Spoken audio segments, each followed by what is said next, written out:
ఈ వీడియోలో ఆదాబ్ హైదరాబాద్ అనే పత్రిక ఒక సంబంధం లేని న్యూస్లో నా ఫోటో వాడుకొని వాళ్ళు ఎట్లా న్యూస్ చేశారనేది చెప్పబోతున్నాను. ఒక 2-3 మినిట్స్ లెంత్ కావచ్చు ఈ వీడియో. దయచేసి చివరి వరకు చూడండి.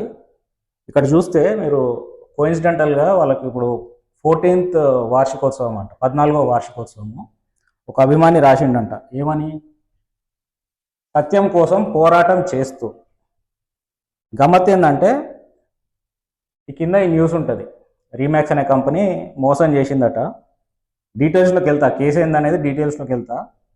ఇక్కడ సత్యం కోసం పోరాటం అని రాస్తారు. ఇక్కడ వచ్చేసరికి ఈ వార్తకి ఈ ఫోటోకి సంబంధం ఉండదు. ఆ డీటెయిల్స్ ఏందో చెప్తా, లోపలికి వెళ్తా. యాక్చువల్గా న్యూస్ ఏంది అంటే వీళ్ళు 8th పేజీలో రాసిర్రు. ఇది న్యూస్. ఇది June 13th రోజు ఆదిపట్ల పోలీస్ స్టేషన్లో ఎఫ్ఐఆర్ అయిందంట. కొంగకలాంలో కొన్ని సర్వే నెంబర్స్ ఇక్కడ మెన్షన్ చేసిర్రు. ఈ సర్వే నెంబర్స్లో ఒక రీమాక్స్ పేరుతో రియల్ ఎస్టేట్ కంపెనీ వారు డ్రీమ్ క్యాచ్ అపార్ట్మెంట్ అని పేరు మీద 12 లక్షలకి మీకు ఇప్పుడు ప్లాట్ ఇస్తాము, తర్వాత 40 లక్షల విలువైన అపార్ట్మెంట్ తర్వాత మీకు కట్టిన తర్వాత మీకు వస్తుంది అని చెప్పి జనాల దగ్గర డబ్బులు తీసుకున్నారట. ఇది ఈ ఎఫ్ఐఆర్ నెంబర్ 348 రిజిస్టర్ అయింది ఆదిపట్ల పోలీస్. ఎప్పుడు June 13 తారీఖున. సరే, అది అయింది, అది పోలీస్ స్టేషన్లో ఉంది, పోలీసు వాళ్ళు చూసుకుంటారు. దాని గురించి నేను మాట్లాడలేదు, ఎందుకంటే అది పోలీసుల జ్యూరిస్డిక్షన్లో ఉంది, వాళ్ళు మాట్లాడతారు దాని గురించి, వాళ్ళు ఎంక్వైరీ చేసుకుంటారు. ఇప్పుడు ఏంటంటే వీళ్ళు ఎఫ్ఐఆర్ కాపీ తీసుకున్నారు. దాంట్లో ఉన్నది ఫస్ట్ కంప్లైంట్ బ్రిజేష్ అనే వ్యక్తి పైన ఉన్నది, సెకండ్ వచ్చేసి రీమాక్స్ అని రాసిరు అంతే ఎఫ్ఐఆర్లో. వీళ్ళు యాక్చువల్గా ఏం న్యూస్ రాసిరు అంటే ఎఫ్ఐఆర్ కాపీ తీసుకున్నారు, బ్రిజేష్ అని చెప్పి ఇంటర్నెట్లో సెర్చ్ చేసారు, బ్రిజేష్ ఎవడు అని చెప్పి మన ఫోటో వచ్చింది ఫస్ట్ పేజ్లో, ఇందాక చూపించిన కదా. పాపం ఈ వ్యక్తి కెనడాలో ఉంటాడు. ఇగో రాత్రి మాట్లాడిన ఈ పర్సన్ తోటి. ఈ పేపరు ఫ్రైడే, అంటే ఈరోజు సండే, ఫ్రైడే 4th జూలై నాడు వచ్చింది ఈ పేపరు, 4th జూలై ఎడిషన్ ఇది. ఈ పర్సన్ తోటి నిన్న మాట్లాడినా, సాటర్డే నైట్ మా టైం మాట్లాడినా. వాడు ఎవడో వేసుకుంటే నాకేం సంబంధం, నేను కెనడా సిటిజన్ని, నాకేం సంబంధం లేదు, ఐ డోంట్ కేర్ అని పెట్టేసింది ఫోన్. సంబంధం లేని వ్యక్తి ఫోటో ఇక్కడ వాడుకున్నారు. ఇంకోటి, నా ఫోటో ఈ వార్త చూడంగానే సరే ఎఫ్ఐఆర్లో ఉన్న ఇన్ఫర్మేషన్ ఇది యాజ్ ఇట్ ఈజ్ రాసినారు, దానికి కొంచెం మసాలా దట్టించారు. రీమాక్స్ అనే కంపెనీ అది ఇది అని కొన్ని పేర్లు రాశారు. ఇలా Remax world class reality, Remax reality solutions, Remax reality advisors అని కొన్ని పేర్లు రాసి దానికి ఒక మసాలా, ఒక ఇంట్రడక్షన్ లాగా ఒక మసాలా అద్ది ఎఫ్ఐఆర్లో ఏముందో అది రాశారు, కరెక్టే. ఎఫ్ఐఆర్లో ఉంది రాశారు మీరు, కరెక్టే. కానీ ఎఫ్ఐఆర్లో ఈ ఫోటో ఉందా? ఈ ఫోటో ఏడికెళ్ళి వచ్చింది? ఇది ఫ్రైడే నాడు 10:30కి నాకు ఒక ఫ్రెండ్ పంపించిండు. అరే ఏమో చేస్తున్నావు, ఏదో ఫ్రాడ్ అయిందంట, నీ ఫోటో చేశారని చెప్పి పేపర్ క్లిప్పింగ్ పంపించిండు. పంపించగానే నేను ఫోన్ చేసిన, ఆన్లైన్లో ఎత్తితే సత్యం ఎడిటర్ అని చెప్పి ఆదాబ్ హైదరాబాద్ అని చెప్పి ఫోన్ నెంబర్ దొరికింది. ఫోన్ చేస్తే నేను కనుక్కుంటా 5 నిమిషాల్లో చేస్తానని పెట్టేసిండు. ఫోన్ లేదు ఏం లేదు, మళ్ళీ ఫోన్ చేస్తే ఎత్తాడు. వాట్సాప్ మెసేజ్ చేసినా కూడా రెస్పాన్స్ ఉండదు. చక్కగా నేను ఆదిపట్ల పోలీస్ స్టేషన్కి పోయినా. సిఐ గారికి కంప్లైంట్, సార్ నాకు సంబంధం లేని విషయంలో నా ఫోటో వాడుకొని ఇది ఈరోజు న్యూస్ పేపర్లో వేసేదని చెప్పి ఒక కంప్లైంట్, ఈ న్యూస్ పేపర్ క్లిప్పింగ్స్ ఇవన్నీ తీసుకొని పోయి అటాచ్ చేసి ఇచ్చిన. ఆయన షాక్ అయ్యిండు. బాబు మేము వాడు ఎవడో బ్రిజేష్ అంటోని మేము ట్రేస్ చేసినాము, వాని పేరు బ్రిజేష్ గుప్తా, వీళ్ళు వేసింది బ్రిజేష్ పటేల్, కెనడాలో ఉండేటోడు. నీ ఫోటో ఎట్లా వాడుకుంటారు, అసలు అట్లా వాడుకుంటారు? నువ్వు డిఫమేషన్ కేసు వేసుకో, మేము మ్యాక్సిమం చేసేది పిలిపించి కౌన్సిలింగ్ చేస్తాం అంతే తప్పించి నువ్వు డిఫమేషన్ కేసు వేసుకో, లేకపోతే లీగల్ నోటీస్ పంపించుకో అన్నారు. సరే అని చెప్పి వచ్చేసి మళ్ళీ ఒకసారి ట్రై చేసిన, మళ్ళీ ఎప్పుడైనా ఎత్తుతేనే ఫోన్ అని చెప్పి మళ్ళీ 7:30 నైట్ ఫ్రైడే అట్లా ట్రై చేస్తే శ్రీనివాస్ అనే ఒక వ్యక్తి ఎత్తి మాట్లాడాడు. ఆయన పేరు శ్రీనివాస్ అని చెప్పిండు. ఆయన ఉల్టారు, బాబు నువ్వు కాదా రీమాక్స్, నీకు రీమాక్స్తో సంబంధం లేదా? అయితే ఇక్కడ రీమాక్స్ అనేది ఏందో చెప్పాలి. ఇక్కడ రీమాక్స్ అనేది ఒక రియల్ ఎస్టేట్ కంపెనీ కాదు, అంటే రియల్ ఎస్టేట్ కన్స్ట్రక్షన్ కంపెనీ కాదు. రీమాక్స్ అనేది ఒక agency, real estate agent, broker అంటాం కదా, ఏజెన్సీ. ఇది అమెరికన్ కంపెనీ, 110 దేశాలలో ఉంది. ప్రపంచవ్యాప్తంగా 9,000 పైన బ్రాంచ్లు ఉన్నాయి. ప్రతి బ్రాంచ్ ఓనర్ని అంటే నాలాగా ఇప్పుడు మేము కోకాపేటలో ఒక ఫ్రాంచైజీ కొనుక్కొని ఆఫీస్ పెట్టుకొని మా బిజినెస్ మేము చేస్తాము. కస్టమర్స్ దగ్గరకు పోయి మీకు ఫ్లాట్ సేల్కి ఉంటే మేము అమ్మి పెడతాం, మా దగ్గర కస్టమర్లు ఉంటారని చెప్పి వాళ్ళకి అమ్మి పెడతాం. అంతే తప్పించి మేము ల్యాండ్లు కొనము, అపార్ట్మెంట్లు కట్టము. కట్టేటోళ్ళ దగ్గరకు పోయి మేము అమ్మి పెడతాం. అవి కూడా అన్ని రేరా చక్కగా ఉండి అన్ని చక్కగా ఉంటుంది, మేము అమ్మి పెడతాం అంటాం. అంతే తప్పించి మేము దేనికి గ్యారంటీ తీసుకోము, ఏం చేసుకోము. మాకు కమిషన్ ఏజెంట్స్ లాగా మన దగ్గర ఉంటారు ఆఫీస్లో. సేల్ అయినప్పుడు వచ్చిన దాంట్లో 20% ఆఫీస్ పెట్టుకొని 80% వాళ్ళకి ఇస్తుంది. ఇది రీమాక్స్ మోడల్. ఒక ఫ్రాంచైజీకి ఇంకో ఫ్రాంచైజీకి సంబంధం ఉండదు. మీరు ఎగ్జాంపుల్ చెప్తే ఒక రెస్టారెంట్ ఉంది, ఫర్ ఎగ్జాంపుల్ ఏబీసీ అనే ఒక రెస్టారెంట్ ఉంది. ఆ రెస్టారెంట్ మీరు ఫ్రాంచైజీ, నేను ఒక ఫ్రాంచైజీ తీసుకున్నా ఉప్పల్లో పెట్టుకున్నా, నువ్వు ఒక ఫ్రాంచైజీ తీసుకొని ఎల్బీనగర్లో పెట్టుకున్నావు for example. ABC brand owner ఎవరు, ఆయన సపరేట్ ఉన్నాడు. ఇప్పుడు నా బ్రాంచ్ నేను ఉప్పల్లో పెట్టుకున్న బ్రాంచ్లో ఏదో బిర్యానీలో దేంట్లో ఏదో ఇష్యూ అయింది, బల్లి పడ్డది అని అనుకుందాం. అది న్యూస్ వేసుకుంటూ నువ్వు ఎల్బీనగర్ బ్రాంచ్ ఓనర్ది ఫోటో వేస్తే ఎట్లుంటుంది? ఇది ఇక్కడ జరిగింది. ఆ పర్సన్ శ్రీనివాస్ అనే పర్సన్ ఎవరైతే ఫోన్ ఎత్తిండో ఆయనకి ఇది చెప్పబోతే ఆయనకు అర్థమవుతలేదు. నీకు రీమాక్స్ సంబంధం లేదా? ఇక్కడ ఏమంటాడు అంటే ఇక్కడ బ్రోకర్ ఓనర్ అని ఉంది కదా అంటాడు. ఈయనకు తెలవాల్సింది ఏంటంటే ప్రపంచంలో ఉన్న 9,000 బ్రాంచ్లో ఏ బ్రాంచ్ కొన్నోడికైనా బ్రోకర్ ఓనర్ అనే ఉంటుంది. నువ్వు ఈ ఫోటో వేసేటప్పుడు బాబు ఓనర్ అని ఉంది, ఇక్కడ నువ్వు ఫ్రాడ్ చేసినావంట, నిజంగా చేసినావా ఏంది అని చెప్పి కనీసం వెరిఫై చేసుకొని వేయాలి కదా. ఫోటో దొరికింది కదా, కనీసం ఇక్కడ ప్రవీణ్ కుమార్ రెడ్డి అని ఉంది, అదేమన్నా ఎఫ్ఐఆర్లు ఉందా? ఏమీ వెరిఫై చేసుకోవడం లేదు. వెరిఫై చేసుకోకుండా వచ్చింది, ఇంటర్నెట్లో కొట్టినామా, ఫోటో వచ్చిందా, పాపం వాడు కెనడాలో కూర్చుంటే వాడు ఫోటో తీసుకునేసినామా, వీడు బ్రోకర్ ఓనర్ అని ఉంది. కనీసం జ్ఞానం ఉందా నీకు? కనీసం ఓనర్ అని చెప్పి అక్కడ ఉండగానే వేస్తావు బ్రోకర్ ఓనర్ అని. ప్రతి బ్రాంచ్ ఓనర్ని బ్రోకర్ ఓనర్ అంటారు. నువ్వే రాసినావు ఇక్కడ 10 బ్రాంచ్లు ఉన్నాయి హైదరాబాద్లో అని చెప్పి, మరి ప్రతి బ్రాంచ్ని రన్ చేసేటప్పుడు ఓనరే అంటారు. వాళ్ళ ఫోటోలు ఎందుకు వేయలేదని అడిగితే ఆయన సీరియస్, నన్ను జ్ఞానం లేదంటావా, అదిదే చక్కగా మాట్లాడని చెప్పి ఉల్టా ఇంకా ధమ్కి ఇచ్చినట్టు మాట్లాడుతున్నారు. సో ఇది జరిగింది.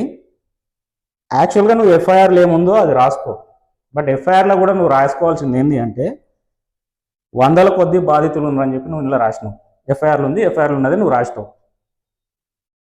నువ్వు ఏసీలో కూర్చొని, ఏసీ కింద కూర్చొని కాలు బయట పెట్టకుండా ఒక ఇంటర్నెట్ కనెక్షన్ ఉంది, కంప్యూటర్ ఉందని చెప్పి ఇంటర్నెట్లో ఎత్తికి ఓన్ ఫోటో దొరికితే వన్ ఫోటో వేసుడు కాదు. నువ్వు నిజంగా ఫస్ట్ పేజీలో రాసినట్టు ప్రజల కోసం పోరాటం చేస్తామని అయితే రాసుకున్నావో, నువ్వు నిజంగా పోరాటం చేసేటోడు అయితే 100ల కొద్దిలో 100 మందిని కాదు, ఒక్క బాధితుని కలువు. ఒక్క బాధితుని కలిసి బాబు ఈ ఇష్యూ ఏముంది, ఈ ఎఫ్ఐఆర్లు ఏంది, నీ బాధ ఏంది, నువ్వు ఎవరికి పైసలు కట్టినావు, నిన్ను ఎవడు ముంచిండు, ఈ బ్రిజేష్ అనేటోడు ఎవడు, ఈ బ్రిజేష్ అనేటోడు వెనకాల నువ్వు వీడియో ఓనరా, వీనికే నువ్వు డబ్బులు ఇచ్చినావా, వీని వెనకాల ఎవడున్నాడు, ఇది కదా నువ్వు రాయాల్సింది, ఇది కదా నువ్వు చేయాల్సిన జర్నలిజము.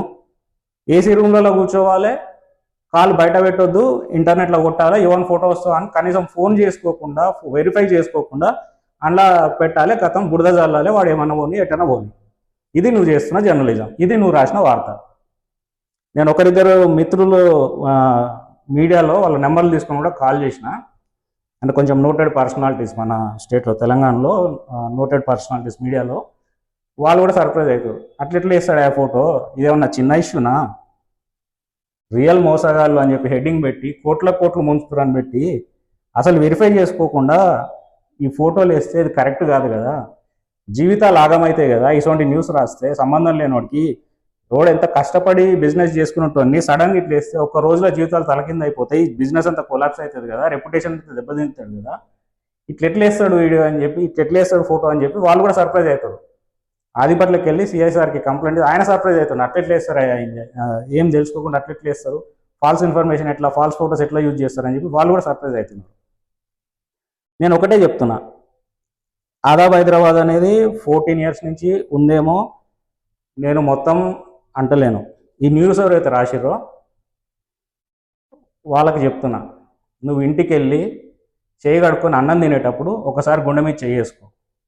ఈరోజు నేను న్యూస్ ఎవడి మీద నా తప్పు న్యూస్ రాసినా, కరెక్ట్ న్యూస్ రాసినా, ఎవడన్నా మోసం చేసినా, ఆ మోసం చేసి ఆ తప్పు న్యూస్ రాసి దాని ద్వారా వచ్చిన జీతంతో నేను అన్నం తింటున్నా, నా కుటుంబాన్ని పోషిస్తున్నా, ఒక్కసారి గుండె మీద చేసుకొని ఆత్మ పరిశీలన చేసుకోను.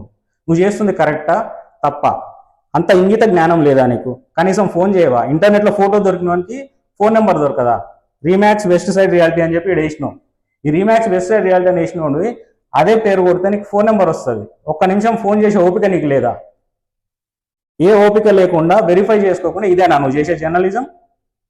నేను అందరిని అంటలేను. ఈ ఈ న్యూస్ ఎవరైతే రాసిరో మినిమం, నాకు జర్నలిజం తెలియదు, నేను ఎక్స్పర్ట్ని కాదు, నేను మినిమం కామన్ సెన్స్ తోటి మాట్లాడుతున్నాను. ఒకడి మీద అక్యూజేషన్ చేసేటప్పుడు, నింద మోపేటప్పుడు కనీసం మినిమం వాడు కాల్ చేసి ఇది ఇంత పెద్ద టైటిల్ పెడుతున్నప్పుడు వాడి లైఫ్ ఏమవుతుంది, ఒకవేళ వీడు కాకపోతే వాడి లైఫ్ ఏమవుతుంది అనే ఇంగిత జ్ఞానం లేకుండా ఫోన్ కూడా చేయకుండా నువ్వు ఇంత పెద్ద న్యూస్, దాంట్లో నేను ఈ న్యూస్ గురించి మాట్లాడుతాను, దాంట్లో ఫ్రాడ్ కావచ్చు ఏమన్నా కావచ్చు, అది పోలీసులు చూసుకుంటారు, వాళ్ళు ఎంక్వైరీ చేస్తున్నారు. నేను ఆల్రెడీ సిఐసార్ చెప్పిండు మేము వాడిని బ్రీజేష్ అనేటువంటి ట్రాక్ డౌన్ చేసినామని చెప్పి. మళ్ళీ వీళ్ళు వేసిన ఫోటోనే వాడు ఎక్కడో కెనడాలో ఉన్నాడు, మరి వాని ఫోటో ఎందుకు వాడుకోరో తెలియదు. నేను ఓనర్ కూడా ఒకటే చెప్తాను, ఓనర్ ఎవరో నాకు తెలియదు. ఓనర్ కూడా ఒకటే చెప్తున్నా, అన్న మీరు 14 సంవత్సరాల నుంచి మీడియా సంస్థ నడుపుతున్నారు. మీడియానే కాదు, ఏ సంస్థ కానీ ఏ బిజినెస్ కానీ పెద్ద ఆఫీస్ పెట్టి స్టాఫ్ను మెయింటైన్ చేసి జీతాలు ఇచ్చి నడపాలంటే ఎంత కష్టమో నాకు తెలుసు. ప్రతి వార్త మీ నోటీస్కి వస్తుందని చెప్పి నేను అనుకోను. కాకపోతే మీ కిందున్న యజమాన్యానికి ఇప్పటికైనా రివ్యూ చేసి చెప్పండి. ఎందుకంటే వీళ్ళు రాయాల్సింది ఏంది, ఎఫ్ఐఆర్ తీసుకురు కరెక్ట్, ఎఫ్ఐఆర్ కాపీ.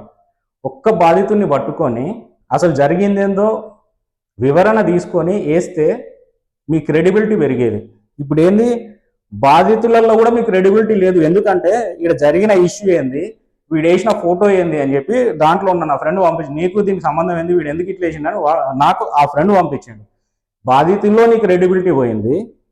ఇప్పుడు చదువుతున్న నాకున్న నెట్వర్క్లో నేను ఇప్పుడు ఏదైతే సర్క్యులేట్ చేస్తానో, ఈ వీడియో అంతా అందరికీ రీచ్ అయ్యేటట్టు నేను ఏదైతే సర్క్యులేట్ చేస్తానో వాళ్ళల్లో కూడా నీ క్రెడిబిలిటీ పోయింది కదా. ఇదే వార్తను తీసుకొని నువ్వు కొంచెం రీసెర్చ్ చేసుకొని ఒకటే రోజు నువ్వు ఏసీలో నుంచి కాలు బయటకు పెట్టి ఒక్క రోజు ఒక్క బాధితుల్ని, ఎక్కువ మందిని కూడా ఒక్కరో ఇద్దరు బాధితుల్ని కలిసి యాక్చువల్గా ఏం జరిగిందో అది రాస్తే బాధితుల్లో నీ క్రెడిబిలిటీ పెరుగుతుంది కదా. వాళ్ళకు ధైర్యం, మరే నా తరపున పోరాటం చేసేటోడు ఒకడు వచ్చిండు, అడిగేటోడు ఒకడు వచ్చిండు, ఈ బ్రిజేష్ అనేటోడు ఎవడు, వాని వెనుకోడు ఉన్నాడు అని చెప్పి వీడు వెలికి తీస్తున్నాడు అని చెప్పి వాళ్ళలో క్రెడిబిలిటీ పెరుగుతుంది.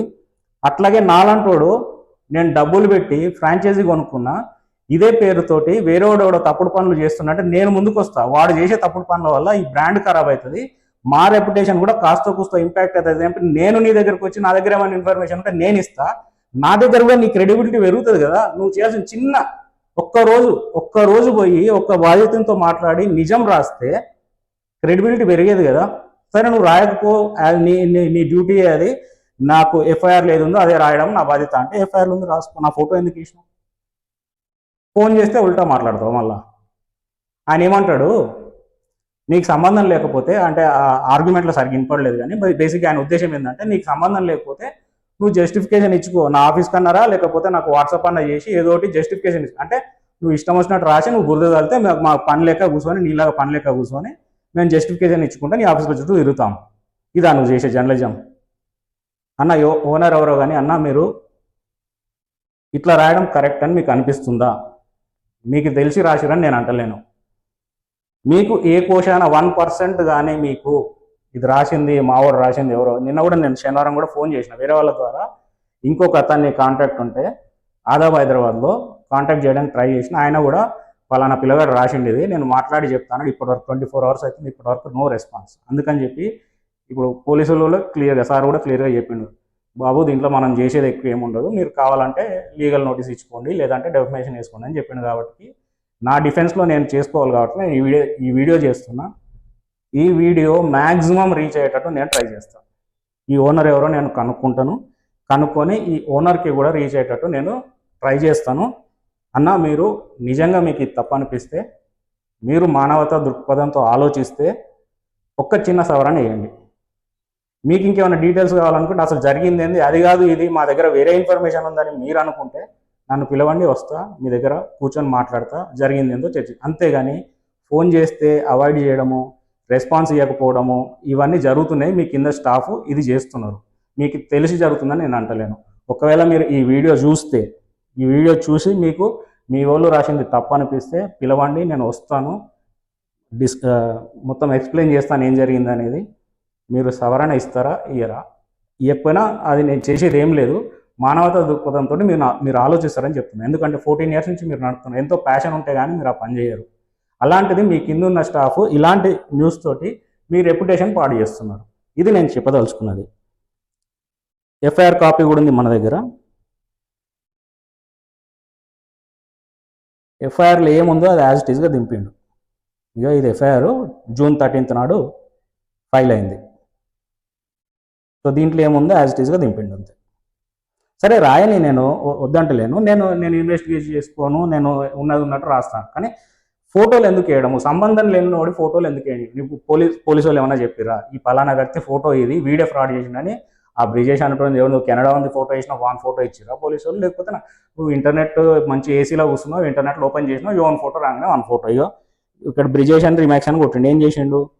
బ్రిజేష్ రీమాక్స్ అని కొట్టిండు. చూపిస్తా. ఇక గూగుల్లో పోయిండు, బ్రిజేష్ రీమాక్స్ అని టైప్ చేసిండు. ఈ ఫోటో ఫస్ట్ ఏ ఫోటో వచ్చిందో అది తీసుకుని పెట్టుకుంటూ కథం అయిపోయింది. ఇది వీళ్ళు చేసే జర్నలిజం.